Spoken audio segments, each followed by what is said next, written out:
الحمد لله الذي جعلنا من المسلمين والمؤمنين والمحسنين والخاشعين والمصلين.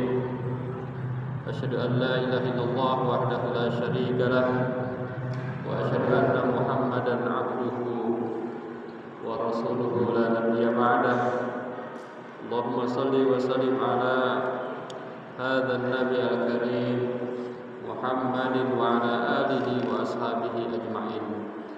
أما بعد فيا عباد الله أوصيكم وإياي بتقوى الله وطاعته لعلكم تفلحون. أعوذ بالله من الشيطان الرجيم. بسم الله الرحمن الرحيم. قد أفلح المؤمنون الذين هم في صلاتهم خاشعون والذين هم عن اللغو معرضون والذين هم للزكاة فاعلون. Sadaqallahul Azim. Puji syukur kita hanya panjatkan kepada Zat yang Maha Ghafur yang telah memberikan nikmat kepada kita semua sehingga insyaallah pada hari ini, pada siang hari ini insyaallah kita akan melaksanakan salat Jumat berjamaah. Salawat dan salam mudah-mudahan senantiasa tercurah kepada manusia yang paling khusyuk dalam salatnya, manusia yang paling banyak manfaatnya, manusia yang paling dicintai dan mencintai umatnya, yakni Nabi besar Muhammad sallallahu alaihi wasallam. Mengawali khutbah ini khatib ingin mengajak kepada kita semua, marilah kita meningkatkan keimanan dan ketakwaan kita kepada Allah, yaitu dengan cara marilah kita untuk senantiasa belajar menyempurnakan kehusyuan dalam sholat kita, karena kehusyuan dalam sholat adalah tanda kesempurnaan iman, dan kehusyuan dalam sholat merupakan ruh daripada ibadah. Allah Subhanahu wa Ta'ala mengaitkan keberhasilan seorang yang beriman itu diukur dengan seberapa besar kehusyuan mereka di dalam melaksanakan ibadah sholat. Hadirin jamaah Jumat yang berbahagia, ada 4 poin yang ingin disampaikan pada kesempatan ini. Yang pertama adalah definisi dan hakikat khusyuk. Seringkali kita mendengar kata-kata khusyuk. Kadang-kadang ada yang memaknai khusyuk itu dimaknai fokus. Tapi menurut para ahli, khusyuk menurut bahasa itu bukan hanya fokus, tetapi merupakan ketundukan, ketenangan, dan kerendahan hati. Jadi seorang yang sholatnya khusyuk, maka sholatnya itu betul-betul tunduk kepada Allah. Sholatnya itu betul-betul tenang, dan sholatnya itu betul-betul rendah hatinya. Jadi ketika seseorang itu melaksanakan ibadah sholat, maka dia akan meninggalkan apapun yang membuat dirinya itu tidak rendah di hadapan Allah Subhanahu wa Ta'ala. Tidak ada satupun kesempatan hatinya untuk tinggi di hadapan Allah Subhanahu wa Ta'ala. Allah Subhanahu wa Ta'ala berfirman, A'udzu billahi minasyaitonir rajim, wa khasha'atil aswatu lirrahman fala tasma'u illa hamsa. Khasya' di situ artinya tunduk. Suara-suara nanti akan tunduk kepada Allah yang Maha Rahman, yang Maha Pengasih, maka kamu tidak akan mendengar suara-suara itu kecuali bisikan. Jadi suara-suaranya merendah, suara-suaranya betul-betul lirih. Itu makna khusyuk dalam arti bahasa. Secara istilah Ibnu Qayyim mendefinisikan khusyuk sebagai berdirinya hati di hadapan Rabb dengan ketundukan. Jadi hatinya betul-betul hadir ketika melaksanakan sholat, tetapi bukan hadir sekedar hadir, namun ada ketundukan, ada kerendahan, dan ada konsentrasi penuh kepada Allah Subhanahu wa taala. Jadi seorang yang khusyuk itu tidak lagi mengingat masalah-masalah duniawi, tetapi hati, pikiran, bahkan ruhnya itu terfokus kepada Allah Subhanahu wa taala. Allah Subhanahu wa taala melalui hadis Rasulullah bersabda mengatakan, "Lau khasha'a qalbu hadza la khasha'at jawarihuhu." Seandainya hati ini khusyuk, maka seluruh anggota badannya akan khusyuk. Artinya apa? Artinya seorang yang khusyuk hatinya, maka dalam melaksanakan gerakan-gerakan sholatnya pun akan penuh dengan kehusyuan, tidak akan ada sedikit pun kegelisahan. Hakikat khusyuk adalah perpaduan antara pengagungan, kecintaan, kerendahan di hadapan Allah Subhanahu wa taala. Hati yang lembut akan memantulkan kehusyuan pada seluruh anggota badan. Jadi kalau orang yang ketika sholatnya banyak gerak-gerak yang tidak penting, sebetulnya itu juga tanda bahwa orang itu atau kita itu dalam kondisi tidak maksimal dalam kehusyuan. Yang kedua adalah keutamaan dan pentingnya khusyuk, sebagaimana dibacakan dalam ayat tadi, a'udzubillahi minasyaitonir rajim, qad aflahal mu'minun alladzina hum fi shalatihim khashi'un. Khusyuk adalah rohnya salat. Jadi salat kita ini hidup tidaknya tergantung kepada kehusyuan, dan khusyuk juga adalah kunci keberhasilan. Jadi seorang muslim itu ukuran suksesnya bukan hanya harta, bukan hanya benda, bukan hanya jabatan, bukan hanya kedudukan, tetapi yang lebih esensi adalah khusyuk dalam sholatnya. Jadi seorang yang khusyuk di dalam sholatnya itu adalah salah satu di antara kesuksesan. Yang kedua, keutamaan khusyuk dalam sholat adalah mencegah perbuatan keji dan munkar. Jadi orang yang sholatnya khusyuk, maka sudah pasti perbuatan keji dan munkar akan ditinggalkan. Artinya kalau seseorang masih melakukan perbuatan keji dan munkar padahal sudah sholat, maka sholatnya itu hakikatnya belum mencapai kehusyuan. Orang yang khusyuk akan mendapatkan pertolongan Allah, perlindungan dari setan, serta ganjaran yang agung di surganya Allah Subhanahu wa taala. Allah Subhanahu wa taala melalui hadis Rasulullah bersabda, "Ainani la tamassuhuma nar, ainun bakat min khasyatillah wa ainun batat tahrusu fi sabilillah."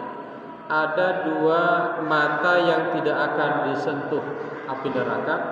Yang pertama adalah mata yang menangis karena takut kepada Allah, dan yang kedua mata yang berjaga di jalan Allah. Ketika mata kita menangis, tetapi tangisannya adalah karena betul-betul takut kepada Allah, maka mata itu adalah mata yang akan Allah jaga dari api neraka. Hadirin jamaah Jumat yang berbahagia, yang ketiga adalah cara meraih khusyuk. Bagaimana caranya agar kita mendapatkan khusyuk? Khusyuk dapat diupayakan dengan satu, mengenal Allah dan memahami keagungan sholat. Jadi kita harus terus membaca, terus belajar, terus mendengarkan kajian-kajian, ceramah-ceramah berkaitan dengan sholat, berkaitan dengan keagungan Allah Subhanahu wa taala, agar kita semakin betul bahwa nilai sholat itu luar biasa, bahwa Allah itu betul-betul Maha Agung. Itu menjadi keyakinan dalam diri. Itu yang pertama. Yang kedua adalah kalau ingin sholat kita khusyuk, sebelum sholat ada hal-hal yang kita siapkan. Yang pertama, menyempurnakan wudhu. Jadi wudhunya betul-betul dimaksimalkan. Yang kedua, waktu dan tempat. Cari waktu di awal waktu yang tepat dan di tempat yang paling enak, di tempat paling nyaman.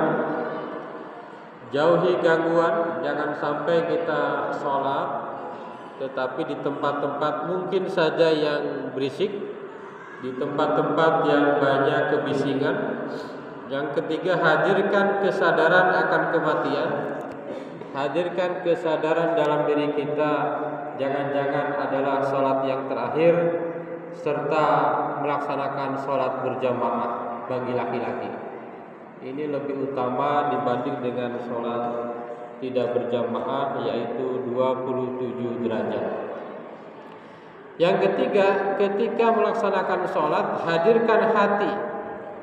Hadirkan hati kita kepada Allah. Hayati bacaan kita, betul-betul kita hayati. Jangan sampai kita melamun memikirkan yang lain. Fokus di saat sujud dan jaga ketenangan. Bahkan ada sebuah hadis Rasulullah menyatakan bahwa saat-saat yang paling dekat dengan Allah itu adalah tatkala kita melaksanakan sujud. Maka perbanyaklah doa ketika melaksanakan sujud. Yang keempat adalah tatkala selesai sholat, agar sholat kita ini terjaga kehusyuannya, adalah jaga ketaatan kita kepada Allah, memperbanyak zikir, mengerjakan amalan-amalan sunnah, melawan godaan-godaan setan, dan terus berdoa agar diberi kehusyuan oleh Allah Subhanahu wa taala. Allahumma a'inni ala dzikrika wa syukrik wa husni ibadatik.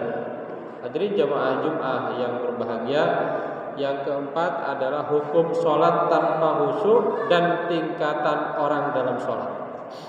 Para ulama sepakat bahwa kalaupun kita tidak khusyuk, tentu sholat tetap sah. Kalau kita sholat belum khusyuk, sholat tetap sah. Artinya jangan ada alasan saya belum khusyuk, saya tidak sholat. Jangan. Karena walaupun tidak khusyuk, sholat tetap sah. Sholat itu tetap melaksanakan kewajiban, artinya akan bebas dari ancaman Allah Subhanahu wa ta'ala.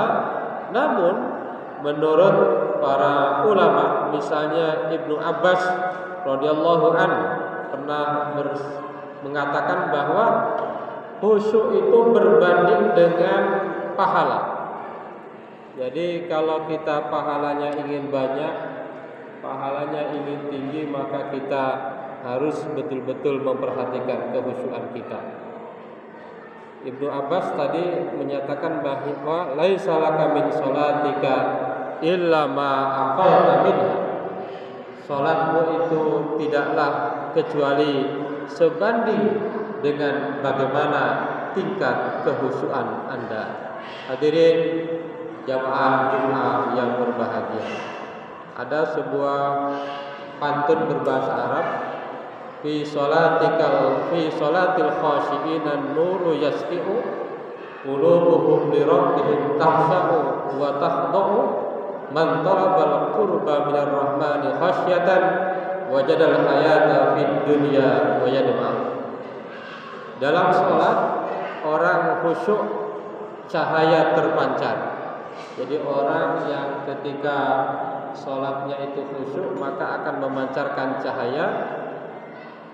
Qulubuhum li rabbihim tahsha'u wa takhda'u, hati mereka tunduk dan patuh kepada Allah. Jadi makna khusyuk itu adalah tunduk dan patuh kepada Allah. Man talabal qurba minar rahmani khasyatan, barang siapa yang mencari kedekatan kepada Allah karena rasa takut, penuh rasa takut, wajadal hayata fid dunya wa yadma'u, maka dia akan menemukan keberkahan dan air matanya tidak akan terputus dalam keadaan doa kepada Allah Subhanahu wa taala.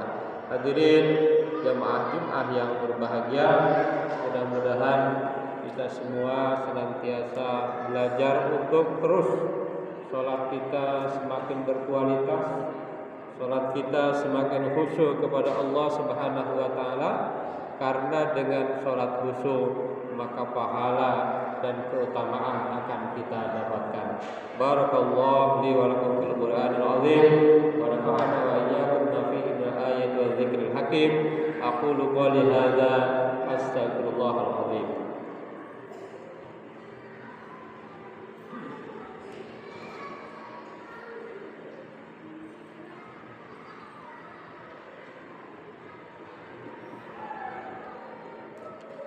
Alhamdulillah alladzi kataba ala nafsihi rahmah wa amarna bimtisali ma'muratihi wa jitinabi manhiyatihi muddatal hayah. Asyhadu an la ilaha illallah wahdahu la syarika lah wa asyhadu anna Muhammadan abduhu wa rasuluhu ila yaumil qiyamah. Allahumma salli wa sallim ala hadzal nabi al-karim Muhammadin wa ala alihi wa ashabihi ajmain. Amma ba'du, fa ya ayyuhan nas ittaqullaha haqqa tuqatih wa 'alamu anna Allah ta'ala qad wa'ada liman ittaqa bi dukhulil jannah wa tawa'ada liman 'asahu bi dukhuli jahannam ma'wa.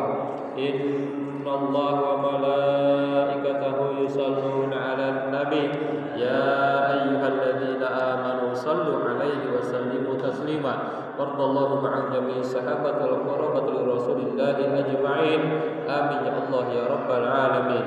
Allahumma ighfir lil mu'minina wal mu'minat wal muslimina wal muslimat al ahya'i minhum wal amwat. Allahumma aslih dzata bainihim waj'al fi qulubihim al iman wal hikmah wa awzi'hum ala ahdika alladhi ahadta ilaihim waj'alna minhum wa'tina bidulatil islam bi hidayatika rahmatika wasi'ah wa taqabbal du'ana innaka antas samiul alim. Ibadallah, inna Allah ya'muru bil 'adli wal ihsan wa ita'i dzil qurba wa yanha 'anil fahsya'i wal